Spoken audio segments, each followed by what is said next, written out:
Precious remedies against Satan's devices. Chapter 4.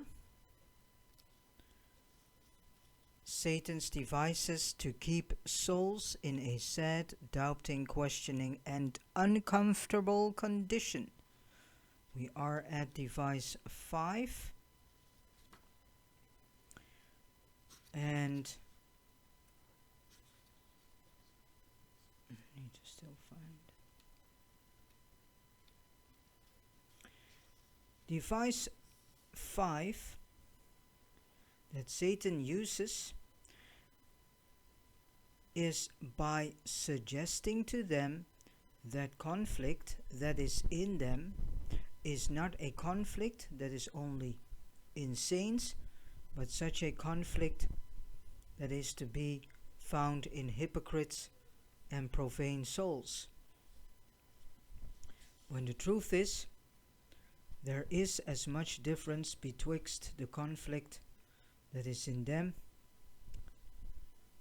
and that which is in the wicked man as there is betwixt light and darkness, betwixt heaven and hell.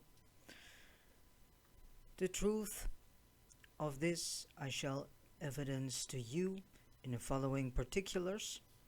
1. The whole frame of a believer's soul is against sin. Understanding, will, and affection, all the powers and faculties of the soul are in arms against sin.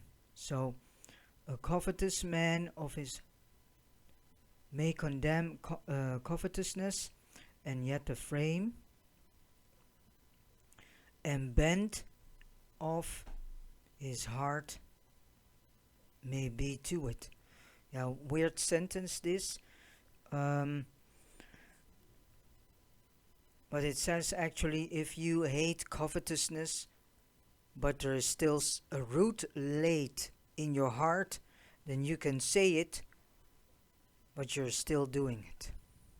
But for the outer world, you make it seem as if you hate it and give the impression that you are not into it. But as a matter of fact, the opposite is true. So you're still doing it. Thou that preachest a man should not steal, dost thou steal? Thou that sayest a man should not commit adultery, dost thou commit adultery? So that is typical behavior of a hypocrite. Hypocrite people are telling others what to do, and they see the flawness and faults in others, but they refuse to look at themselves. Because hypocrites are very focused, and profane souls too, are very focused on seeing the defaults in others, and they do not want to see the defaults in themselves. And as soon as you point a hypocrite or profane soul to its own defaults, then they walk away. So this is actually, you can say, the character of a hypocrite and a profane soul is in the line of, what we call narcissist. Because the narcissist also looks always to the defaults in others, and if you confront a narcissist with its own defaults, it does everything to prove you that he or she is not so. So they give you then the idea that they are perfect and they are blameless and spotless. But as a matter of fact, they are the ones whose life is in most chaos. I've experienced such a person who was very belittling to others, but didn't saw that its own life was one mess and completely out of balance on all levels and in all um, aspects. So, thou that makest thou boast of the law, through breaking the law dishonorest thou God. Then we go um, Romans 2, verse 21 and 23. But a saint's will is against it. The evil that I would not do, that I do, and his affections are against it. What I hate, I do. That is what Paul said. Romans 7, verse 19 and 20. Then we go to point 2. A saint conflicts against sin universally, the least as well as the greatest, the most profitable and the most pleasing, sin as well as against those that are less pleasing and profitable. He will combat with all, though he cannot conquer one as he should and as he would. He knows that all sin strikes at God's holiness as well as his own happiness, at God's glory, as well as at his soul's comfort and peace. He knows that all sin is hateful to God and that all sinners are traitors to the crown and dignity of the Lord Jesus. So he looks upon one sin and then sees that, and that threw down Noah, the most righteous man in the world, and he looks upon another sin and sees that cast down Abraham, the greatest believer in the world, and he looks upon another sin and sees that threw down David, the best king in the world. And he looks upon another sin and sees that cast down Paul, the greatest apostle in the world. He sees that one sin threw down Samson, the strongest man in the world.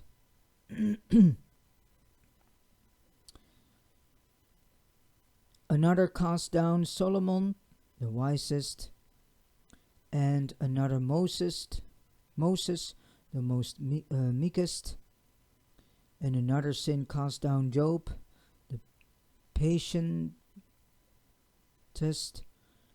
man in the world. And this raiseth a holy indignation against all, so that nothing can satisfy and content his soul, but a destruction of all those lusts. And vermin that vex and wreck his righteous soul. It will not suffice a gracious soul to see justice done upon one sin, but he cries out for justice upon all. He would not have some crucified and others spared, but cries out, Lord, crucify them all. But now the conflict that is in a wicked man is partial. They frown upon one sin and smile upon another. They strike at some sins, yet stroke others. They thrust some out of doors, but keep others close in their bosoms, as you may see in Jehu, Herod, Judas, Simon, Magnus, and Demas.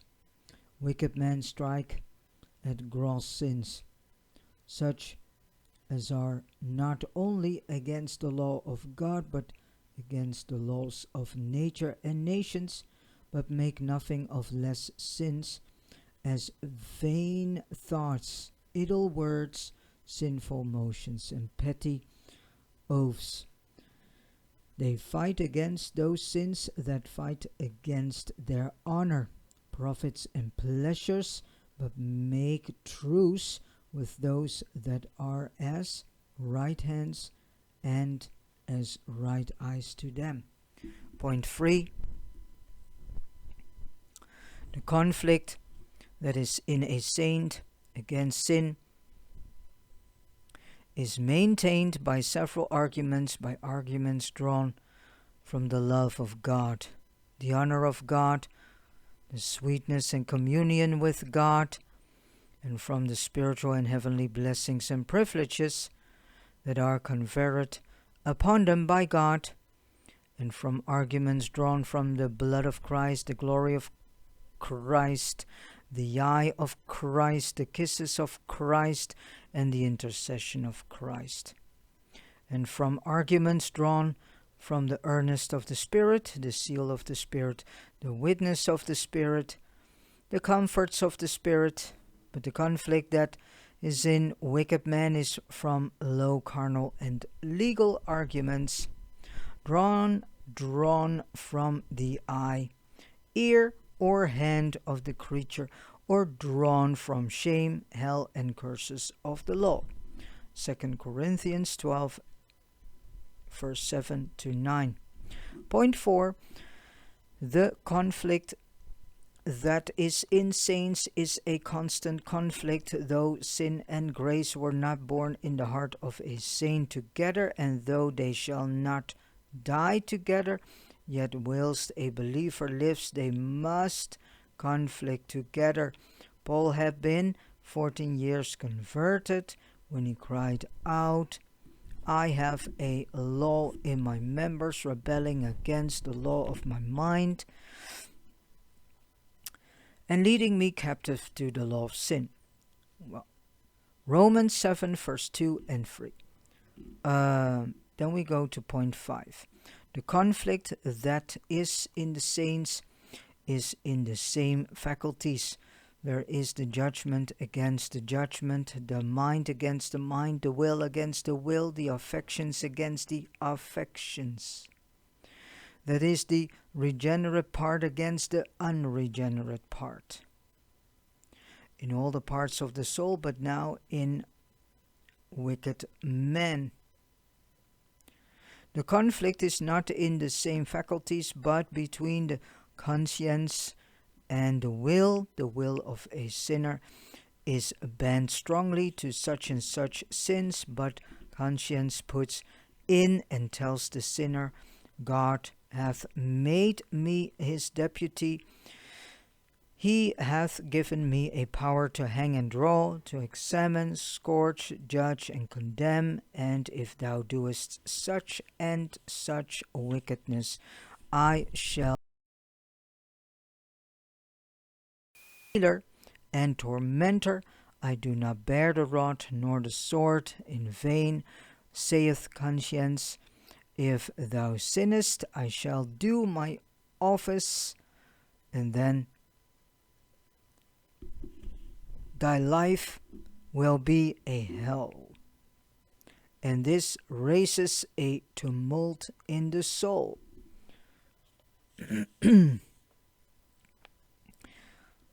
Point 6. The conflict that is in the saints is a more blessed, successful, and prevailing conflict.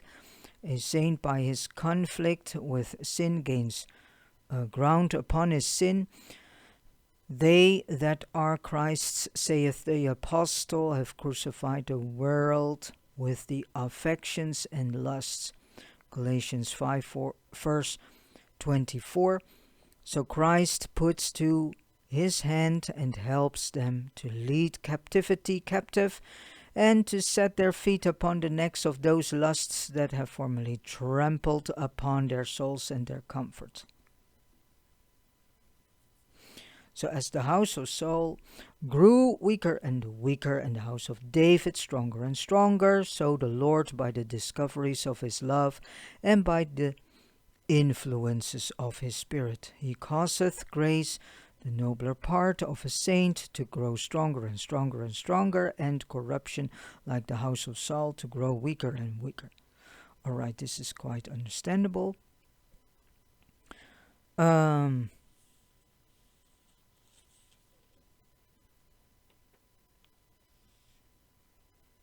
So his heart is more encouraged, emboldened, and hardened in a way of sin, as you may see in the Israelites. And they're still, and it's not only in the Israelites, it's in all people. I think we need to stop seeing this in just one particular group.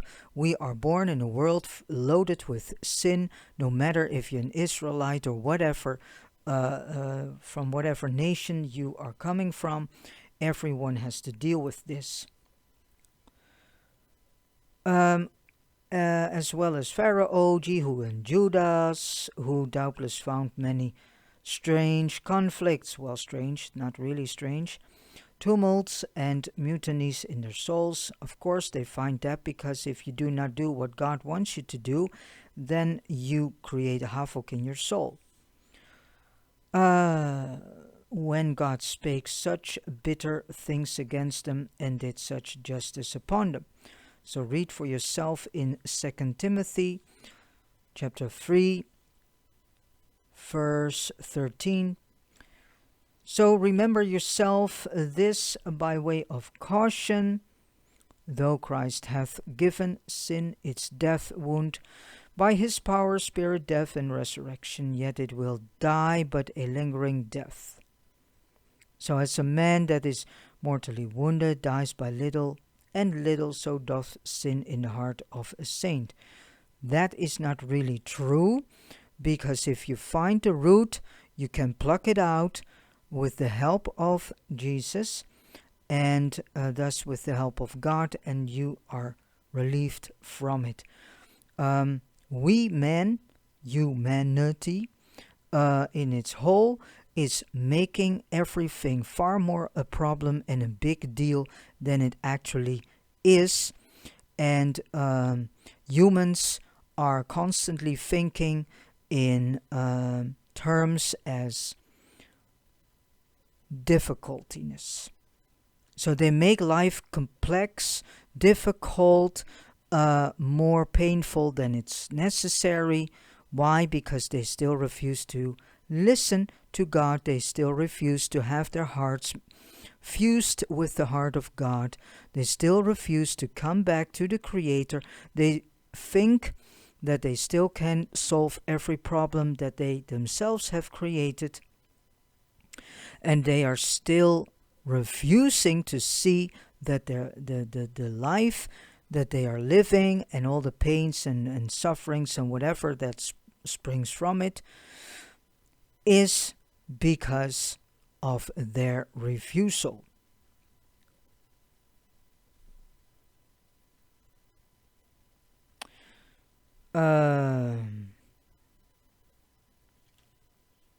So God dealeth in respect of sin.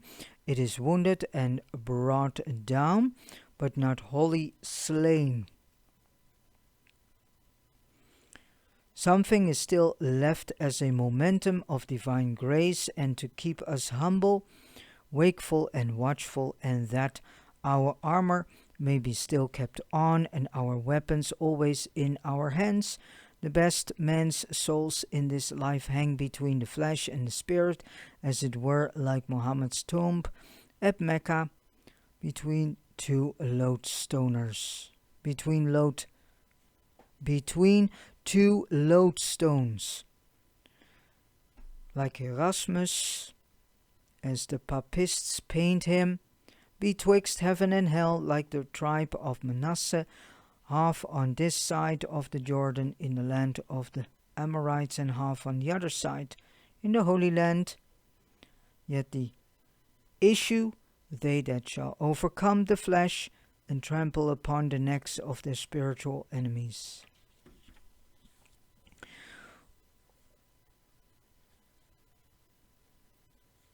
And with this said, I have come to the end of reading about this device. Normally, in this case, we don't have it.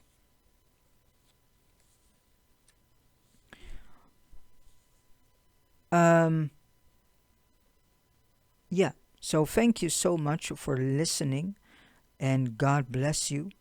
And that you may learn a lot from what is being said here. All right. Again, thank you for listening, and God bless you.